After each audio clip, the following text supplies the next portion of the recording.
Gemont de ese montaje, y lo primero que se observa es que no hay una trasescena, que no hay, o sea, hay una intencionalidad clara desde la puesta en escena y desde el director en que nada esté oculto, ¿sí? Nada está oculto, pero todo está oculto. Entonces acá empieza un primer juego de, de lo visible y lo no visible, de las formas de contar, de por qué los objetos así, de por qué un telón al fondo con basura, por qué esos colores, por qué esa luz, por qué esos objetos y no otros, porque hay unos objetos muy cotidianos y hay otros que están extrañados. Entonces, digamos que a partir de eso, para poder hablar de lo poético, es necesario hablar del ritual. No hay poesía, no hay metáfora sin elementos de la ritualidad. Acá me puedo estar metiendo en problemas, sobre todo con los queridos amigos poetas, queridos amigos semiólogos y escritores. A ver, desde el teatro per se es ritual y eso es un secreto a voces, eso es algo que se ha dicho en muchas partes, es algo que seguiremos diciendo en el tiempo. Pero entonces, para poder entender lo ritual, digamos que en el caso del ser en la burbuja, lo ritual es algo que está ligado muy íntimamente con el objeto. Entonces acá podemos hablar de dos cosas, o de dos formas de ver la memoria a partir del ritual. Los objetos están dispuestos allí en una puesta en escena, en una composición plástica, con un punto de fuga que es el basurero, esa malla que contiene basura y que en esas dos diagonales que están al lado y lado pues nos llevan allá. Entonces se podría pensar, ¿es que acaso estos elementos que están a cada lado van a terminar siendo basura? ¿O es que será que salieron de la basura y que se dispusieron allí y que los personajes que se relacionan con ellos o que se van a relacionar con ellos terminarán siendo basura, sacan de la basura y las transforman y dejan de ser basura? Bueno, ¿qué es la basura? ¿Qué es lo desechable? ¿Qué es lo que...? Bueno, son discursos o son discusiones que cada quien podrá resolver, pero que para nuestro caso podríamos pensar cómo ese elemento simbólico que es la basura deja de serlo para poder contar una historia. Entonces, quienes recuerdan la obra o quienes la vieron se acordarán que la obra comienza con el escenario, con un cenital en la parte frontal del escenario y con una camisa dispuesta aparentemente como una escena del crimen, en donde dice bestia. No sé si cuando vieron la obra leyeron que decía bestia o no se percataron, pero digamos que ahí aparece el primer elemento entre satírico, entre ese primer elemento discursivo que solamente hasta viendo toda la obra podría uno hacer una reflexión.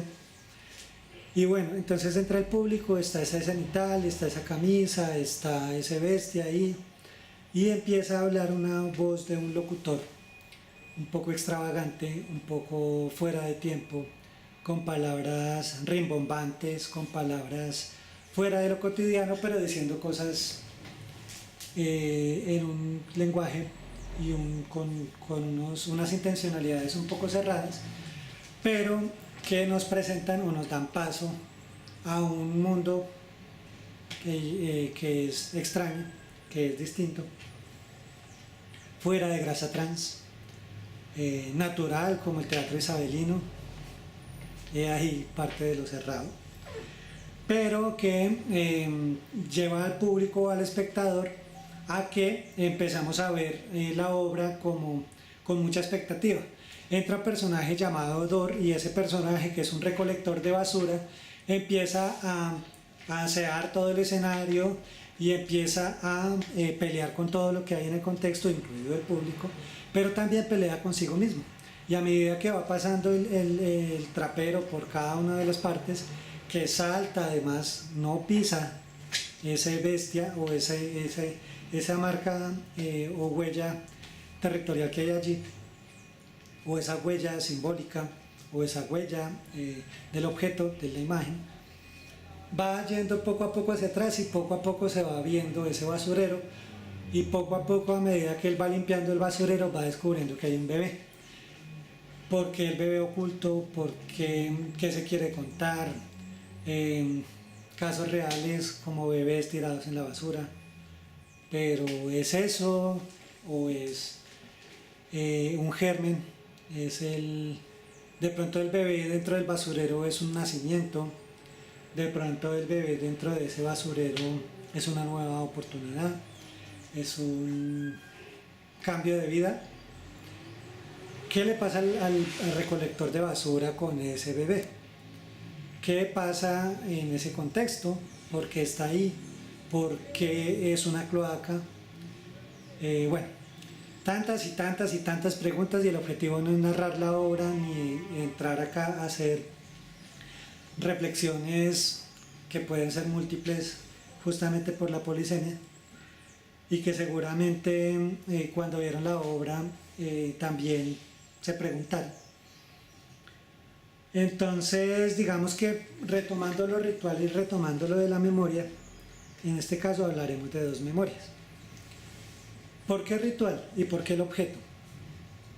Si ustedes ven la disposición escénica, cada personaje está en una burbuja distinta y que está a cada lado. La obra transcurre, y cada vez que va pasando el tiempo, cada vez que se avanza, en algún momento desaparece la basura, empiezan a aparecer otras luces, otra música. Ya tengo entendido que con Jaime Niño hablaron de la luz en relación con esos objetos. Bueno, digamos que más allá de esa luz y más allá de esa musicalidad, los personajes empiezan a tomar cada uno de los objetos y empieza a haber una transformación. El objeto quieto ahí puede decirnos algo, pero solo cuando el personaje lo retoma, que empieza, o bien sea a vestirse, es decir, se da un cambio de vestuario en escena ante los ojos del público, con una intencionalidad clara, con un ritual claro. Son varios rituales, no es solamente el ritual del actor con su personaje, no solamente es el ritual del personaje que de pronto se transforma, o será que es el actor el que cambia de vestuario. Son posibilidades. Como actor, y como lo hice yo personalmente, era un péndulo, el péndulo de Foucault, el que entraba y salía, el que entraba a la fábula o el que entraba a la historia contada y el que salía de la realidad. Pero son microsegundos en los que ocurre eso. Entonces, cada vez que tomaba un objeto era traer todo un recuerdo, traer toda una vocación, traer toda una memoria que desde Stanislavski plantea. Vienen a las dos memorias, la afectiva y la emotiva, y que en ese momento justo en el que se toma el objeto, salen y empiezan a jugar y empiezan a traerse esos rituales y esos momentos, y se busca, o sea, no hay afán por contar, no hay afán por decir. Está la comunicación permanente entre los dos personajes, los ojos, el juego con la cadencia, el juego con el tiempo, el juego con el ritmo. Y desde ahí entonces cada uno de esos objetos va llenándose de ese valor simbólico. Y vamos a, por ejemplo, retomar uno de ellos, que es un yoyo. Es un yoyo cualquiera. Tanto así que alguna vez en alguna experiencia un niño terminó la obra y se lo llevó. y nos tocó cambiar el yoyo. No puedo decir que no me marcó, claro, me marcó porque yo tenía ese yoyo, era mi yoyo, el yoyo de mi bebé, de mi niño, de mi juego, pero siendo un elemento tan cotidiano, fíjense que las percepciones con los objetos varían también de acuerdo a quien los observa. Entonces, dentro de esos rituales, dentro de esas formas, ese ritual es muy importante para poder cuidar la memoria del actor, para poder cuidar la memoria de la actriz. Si la disposición cambia, el actor se pierde. ¿Por qué? Porque parte de nuestro ritual y parte de avanzar en la obra es que hay una partitura corporal, es que hay unas formas de relacionarse con ese arrangement, con esa disposición escénica, hay unas formas de relacionarse con el otro personaje, con el yo interno o interior. Y entonces el gran ritual del ser en la burbuja es que cada momento o cada avanzar en cada escena es que cada objeto me marca una escena distinta. Cada objeto me marca un momento, una situación distinta. Cada objeto me evoca un avanzar en el tiempo. Porque en la obra ese bebé que está en el basurero va creciendo y se va haciendo joven, pues niño, joven, llega a la etapa de la adultez y cada objeto está relacionado con etapas de la vida, con momentos en que vivieron ese recogedor de basura que se va haciendo más viejo, con ese bebé que empieza a crecer y que va a marcar recuerdos. Entonces son vehículos de la memoria, son justamente esos objetos que nos permiten evocar y recordar y vivir situaciones. Entonces, digamos que por eso planteamos que el ser en la burbuja es un gran ritual lleno de micro rituales o lleno de inclusive de míticas o de, ¿cómo decirlo? Lleno de formas o de búsquedas, lleno de búsquedas para poder llevar al público un discurso estético. Ahora, como esa disposición escénica y ese arrangement no son gratuitos, como esa composición, ese punto de fuga está allí, digamos que podríamos hablar de los valores. El valor del objeto, sí, el valor simbólico del cual ya hemos hablado, es justamente un valor simbólico porque hace parte de una obra.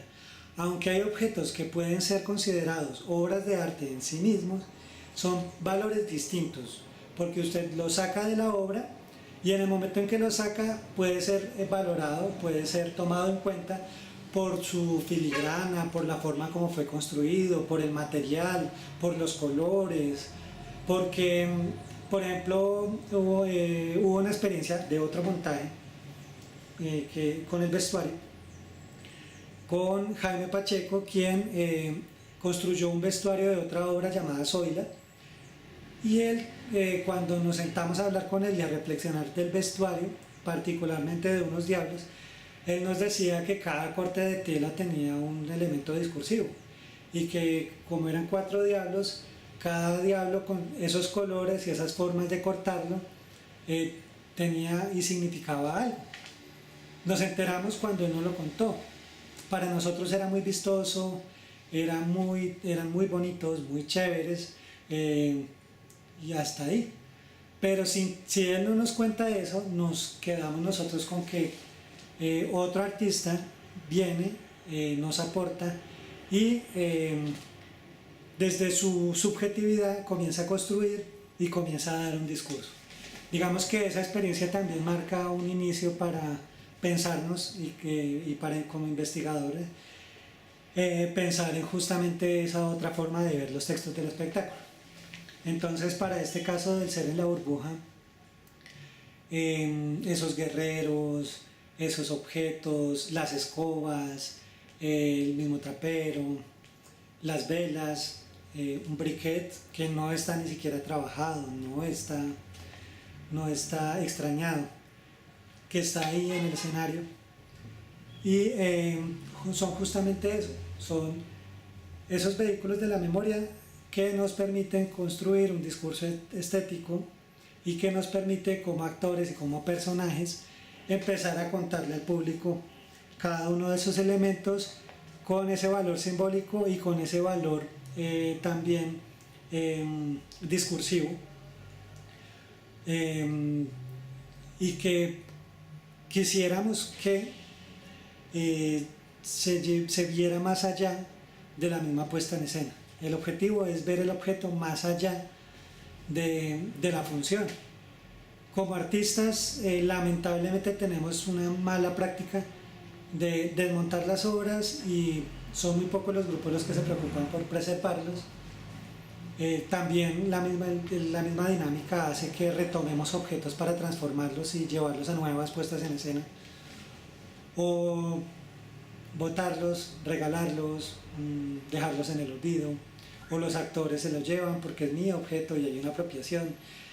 Y entonces es una labor que debería ser más política como artistas, en términos de que yo, actor, hago parte de un montaje, construimos, aporto a la construcción de esa obra, pero cuando yo, actor, me retiro del montaje, debería dejar las cosas en el montaje, dejar las cosas para que se pueda contar una historia, y no que después, cuando llegue algún investigador a hacer un ejercicio de narrar la historia de una obra, pues se encuentre con que no se puede contar toda, con que es más el recuerdo de quien lo hizo, de quien lo vivió, y que no se pueda vivir y observar o revivir y evocar más completamente eso que se quiere recuperar. Bueno, por otra parte, parte del trabajo con el ser en la burbuja, digamos que dentro de la memoria y enfocado a los derechos humanos, se ha buscado, se ha hablado de lugares de la memoria, se ha hablado de altares espontáneos, se ha hablado de aquellos ejercicios que el ser humano hace para poder dignificar y para poder no olvidar. Digamos que sin llegar hasta allá, podríamos hablar que el ser en la burbuja, a partir de esos objetos, está construyendo altares. Y no es un único altar, porque en una escena aparece la tumba de Freud, así se llama la escena, y aparece un altar a Freud. Y no es un altar que intencionalmente se construyó y pensándose en que va a ser un altar de la memoria, sino que sencillamente se da la casualidad en que ese hecho monumento, ese altar a Freud, si lo extraemos de la obra, nos permite contar una forma. Alguien que no ha visto la obra y que no se la ha leído puede ver solamente la fotografía de la tumba de Freud y puede imaginarse mil cosas, y bueno, esa polisemia de la que tanto hablamos. Pero para este caso, la importancia está en que es una forma de evocar y es una forma de no olvidar, es una forma de tener el recuerdo. Entonces, inconscientemente, como artistas, empezamos a construir un gran altar, y es un altar que hace una forma, o sea, construye una forma metafórica de hacerle un altar a la basura. Y esa basura no es la basura tradicional, no es la basura cotidiana, porque también es la basura psicológica, porque también es la basura de la memoria, porque también es la basura del recuerdo, porque también es la basura con la que nos hemos construido como seres humanos y con las masculinidades. Fíjense que ahora se habla de nuevas masculinidades, el machismo, la religión, todo lo que como nos hemos construido y nuestro pensamiento, cómo se ha estructurado en muchos siglos con ese judeocristianismo, con ese bueno y malo, está ahí. El ser en la burbuja trae eso.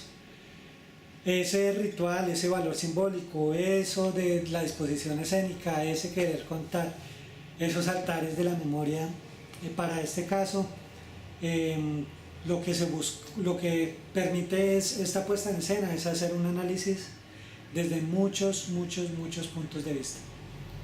Y porque es preguntarse justamente por qué